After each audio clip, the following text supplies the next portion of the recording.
Bonjour à toutes et à tous. Je suis ravie de vous retrouver aujourd'hui pour partager les insights de la première vague de notre baromètre spécial fashion que nous avons mis en place chez Kantar pour mesurer l'impact du Covid-19 et tenter de savoir comment le marché textile va se reprendre post-confinement. Alors, petit point méthodologique avant de rentrer dans le vif du sujet. Notre baromètre a été réalisé auprès d'un échantillon de 4 906 personnes de plus de 15 ans et plus, représentatifs de la population française. Au travers de 19 questions administrées online, nous avons mesuré le comportement d'achat perçu pendant le confinement, nous avons identifié les nouvelles habitudes ainsi que les attentes des Français sur la communication de leur marque, et d'autre part, d'approcher l'après, c'est-à-dire comment les Français projettent leur virée shopping post-confinement. Nous ferons 3 vagues d'interrogation d'ici le déconfinement planifié du 11 mai, afin de suivre précisément les changements d'attitude. La présentation de ce jour a été faite sur l'ensemble des interrogés. Des lectures par sous-cible pourront être faites sur demande. Et donc, à l'issue de la présentation, je vous invite à contacter directement votre consultant pour en discuter plus amplement. Donc, je vous souhaite à tous et à toutes une bonne écoute. Alors, tout d'abord, l'attitude sur le marché fashion durant le confinement. En effet, le constat va être sans appel. Confinés, les achats de textiles sont dépriorisés. Bien que les Français déclarent être plus souvent sur Internet pendant cette période de confinement, cela n'a pas été pour acheter du textile. Car comme vous le voyez sur ce graphique où nous les avons interrogés sur les activités envisagées dès la première semaine de confinement, ce qu'ils ont essayé de faire plus souvent, voire aussi souvent, eh bien la préférence va sur regarder la télévision, aller sur les réseaux sociaux, s'adonner à des activités culturelles ou sportives, ou gérer de nouvelles contraintes comme suivre les devoirs des enfants. Ainsi, alors qu'habituellement 6 à 7 Français sur 10 réalisent au moins un achat de textile au cours du mois, eh bien la fermeture des magasins a mis un coup d'arrêt à l'achat de vêtements ou de chaussures. Et pendant les 2 premières semaines de confinement, 9 Français sur 10 n'ont rien acheté en termes de vêtements ou de chaussures. Pour autant, pas de frustration vraiment observée quant au fait de devoir arrêter de faire du shopping au bout de cette deuxième semaine de confinement. L'achat de textile reste un acte moins essentiel que l'alimentaire. Et d'ailleurs, sur une échelle d'accord, quand nous avons interrogé les Français, 91% d'entre eux ont trouvé que c'était une bonne chose que certains sites de mode aient décidé de fermer pour laisser la priorité aux livraisons de produits essentiels et assurer la sécurité des livreurs ou personnes travaillant dans les entrepôts. Alors ceux qu'on a appelés les irréductibles, soit les 10% d'acheteurs de vêtements chaussures pendant ce début de confinement, eh bien ils ont fait majoritairement leurs achats sur Internet, pour 80% d'entre eux. Et les enseignes alimentaires, rares lieux où trouver encore physiquement du textile, n'ont quant à elles vu que peu de reports. Donc ce n'est donc pas étonnant que le profil de ces acheteurs soit plutôt fashionista, ce qu'on a défini comme ostentatoire et trendy, donc prêts à faire du shopping quelles qu'en soient les conditions.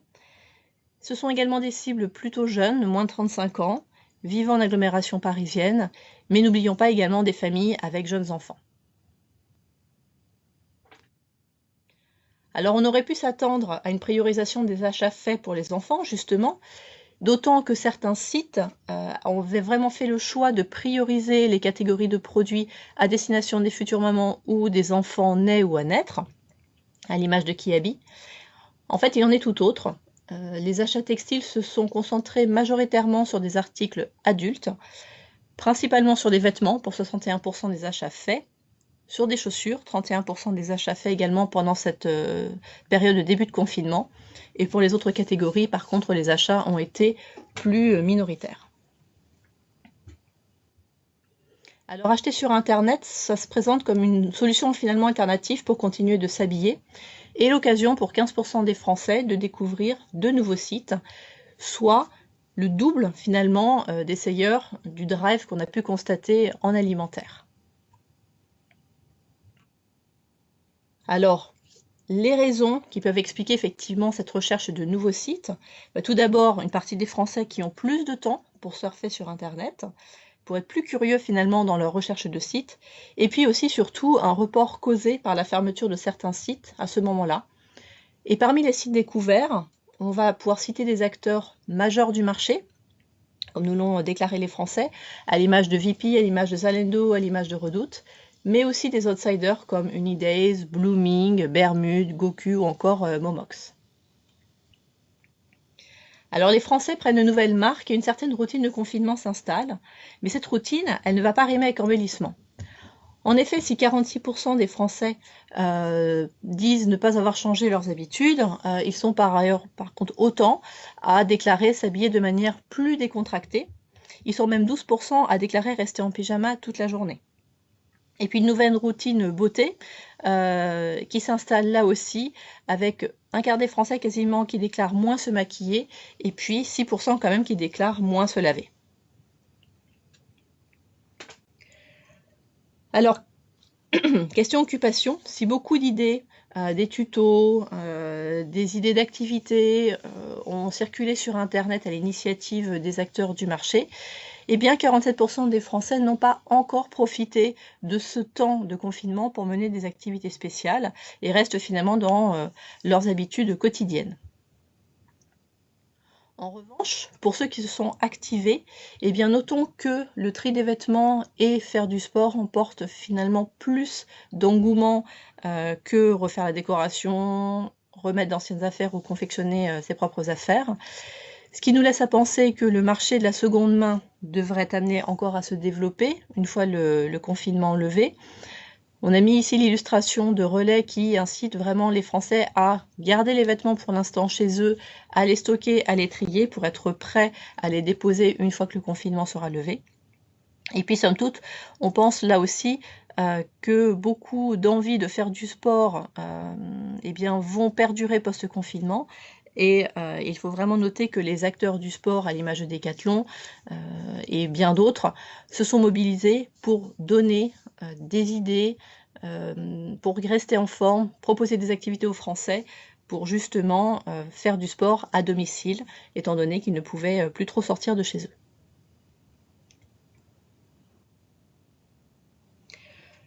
Alors par ailleurs, nous avons pu identifier les bienfaits de l'engagement des enseignes et marques et le bienfait également de le faire savoir.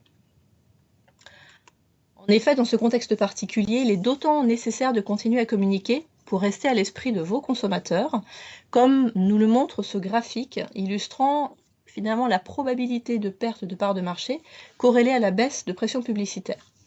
Nous avions mené cette analyse en 2008 lors de la récession sur un large panel de marques.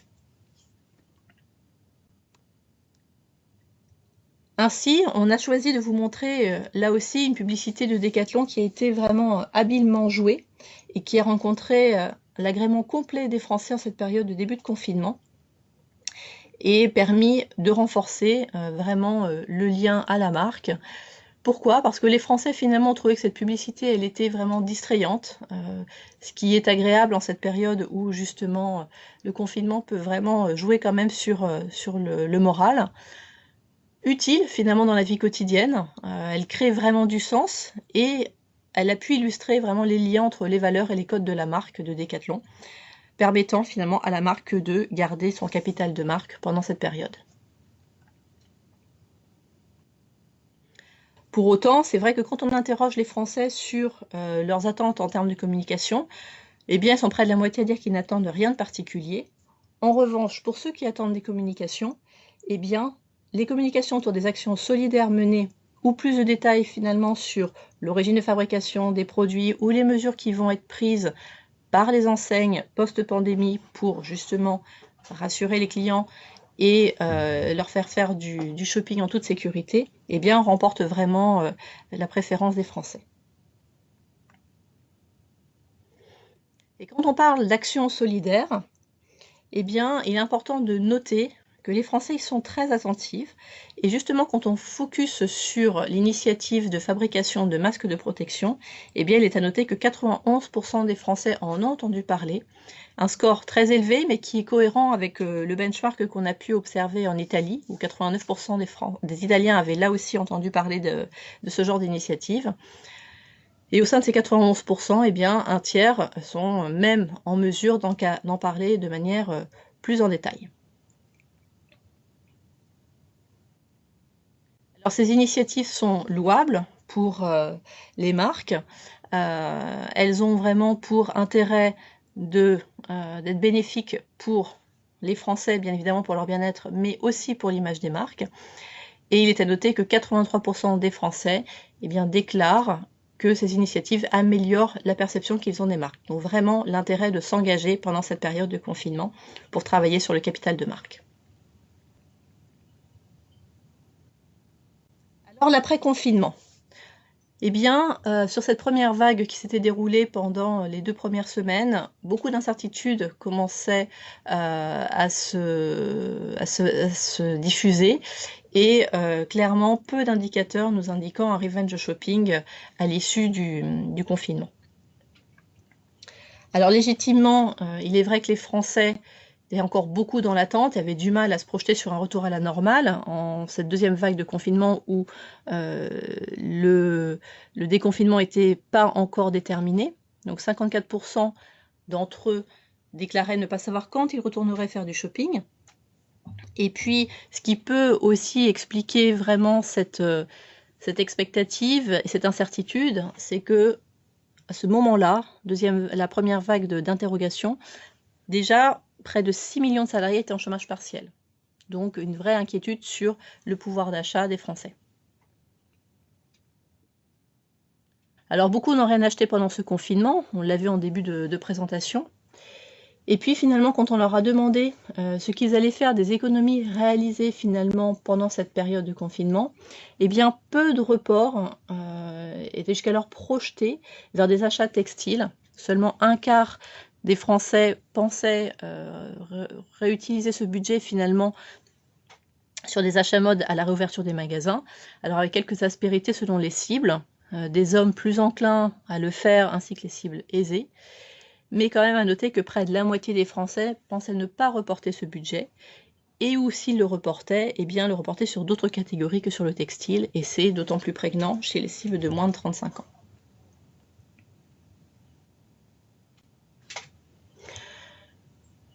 Alors pour autant, si le confinement venait à se prolonger, espérons quand même que les Français retrouvent l'envie de faire du shopping plus vite que prévu à l'image de ce qu'on a pu observer dès la 3e semaine de confinement chez les Italiens, où en l'espace de 3 semaines, la part des Italiens ayant racheté du textile avait doublé.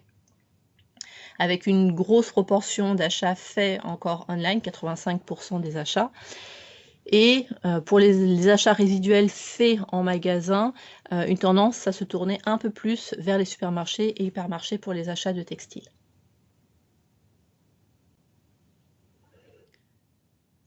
Alors pour autant, en dépit de leur dire, les changements de comportement se profilent quand même déjà, bien que 3/4 des Français disent ne pas envisager de changer leur manière de faire du shopping. Pour autant, vraiment ce retour en magasin risque d'être assez tardif. Déjà au bout de 2 semaines de confinement, plus d'un tiers des Français déclaraient refaire du shopping seulement au bout d'un mois, voire plus tard.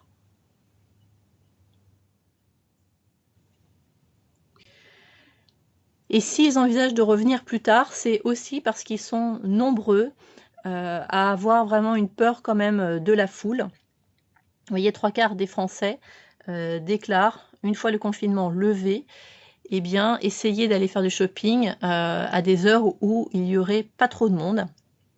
Et presque un quart quand même des Français, là aussi, déclaraient déjà avoir peur de revenir en magasin.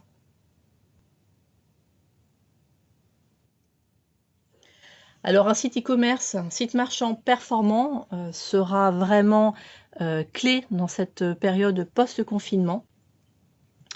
Et pour pallier effectivement à cette peur de revenir faire des achats en magasin. Et vous voyez d'ores et déjà 20% des Français, près de 20% des Français qui déclarent vouloir moins faire les magasins et acheter plus sur Internet. Alors le signal positif que l'on peut quand même noter, c'est qu'à ce retour finalement au shopping post-confinement, les enseignes françaises devraient quand même en profiter, car une très très grande majorité des Français, 83% d'entre eux, disent vouloir privilégier les enseignes françaises pour soutenir l'économie. Alors il va néanmoins se poser le défi de ne pas décevoir les consommateurs qui auront en parallèle des attentes assez fortes sur une offre moins Made in China. 62% des Français déclarent vouloir plus de produits fabriqués en France et en Europe. Donc des attentes assez difficiles probablement à satisfaire à très court terme, nécessitant de changer vraiment le sourcing des produits. Et quant aux mesures d'hygiène, elles devront être clairement renforcées et redevenir, j'ai envie de dire, un b.a.-ba des enseignes. 49% des Français, donc près d'un Français sur deux, attend plus d'hygiène dans les magasins, donc des magasins et cabines bien nettoyées, mais aussi vraiment une distanciation physique sur lequel il faudra être vigilant, notamment lors de l'attente en caisse.